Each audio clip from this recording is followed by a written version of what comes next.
You don't have to be a medical professional to save a life. Knowing the fundamentals of CPR could help you if you're ever faced with a life-saving event. Registered nurse and CEO of Pulse Finders Healthcare Institute, Lucretia Thomas, joins us now with more. And Lucretia, thanks for being here. This is such a timely topic because it has been brought back to the forefront with the Damar Hamlin incident, the Buffalo Bills player who had a heart attack on the field, and now they're crediting the team, the medical team, with getting him CPR right away with saving his life. Absolutely. It's minutes count, seconds count, I'm sorry, seconds count.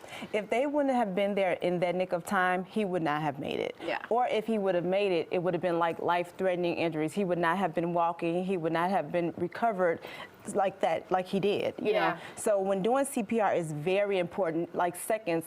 The brain loses oxygen within 4 minutes. So we have 4 minutes to actually get started and save a life. Oh, my. Yeah, and we should say, because when Tanya and I took it as kids, we were both talking about this earlier, it's changed. Things are different, so you got to kind of refresh what you already know. Yes, so basically you can do it with hands only, or you can do it with breaths. So if you find someone laying on the ground, you want to act fast, quick and fast, like they did with Damar Hamlin. So the most important thing is you interlock your hands, you put the heel of your hand right in the center of the chest, and you press down hard and fast. So you want to do it 30 compressions to 2 breaths. So if you're doing breaths, you go 1, 2, 3, 4. So you'll count to 30.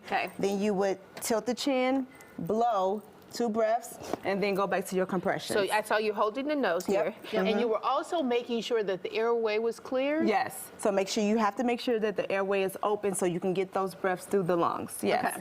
How do you, okay, I'm sorry, but how do you determine where exactly on the chest do you do it? Because you can't do it up here, right? Right. You can't do it down here, so how do you determine where? So initially just draw a line across the chest. So you have the chest and then right in the center of the breastbone. So I remember when we learned it was like 2 fingers up from the bottom of the sternum, right? Yeah, and some people, they might get nervous with that, so I just always say just kind of draw the line across the chest, and then you put the heel of your hand right in the center, and you press down hard and fast. Hard and fast. And you just keep going until medical professionals get there, correct? Absolutely. So you, when the medical professionals arrive, they would use an AED to make sure that, you know, the heart is actually beating, and then the AED machine would detect if it's an actual beat for the heart. Yes. Okay, so my cousin, she brought one of these by the house. How, and I don't really know what this is. How do you use this?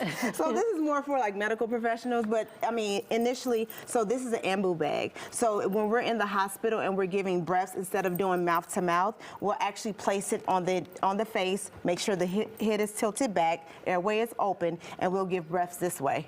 And it's hooked up to oxygen. So is it more important to do the breaths or the compressions? Compressions, because the compressions is what's giving the heart, is making the heart beat. So we want to make sure we're giving oxygen to the brain. So we want to make sure that the person does not become brain dead. Yes. Okay. So because you're saying a lot of times people are not even doing the breaths at all anymore. No. They're just doing compressions. With COVID, a lot of people are scared to give mouth to mouth. And I tell people, I'm like, you know, hey, long as you're doing hands only, we're making that heart beat, we're making that heart believe that this person is still alive, and we're giving that person oxygen to the brain. Okay. Is it different for children? I see you have another a mannequin there. So how do we do it with children?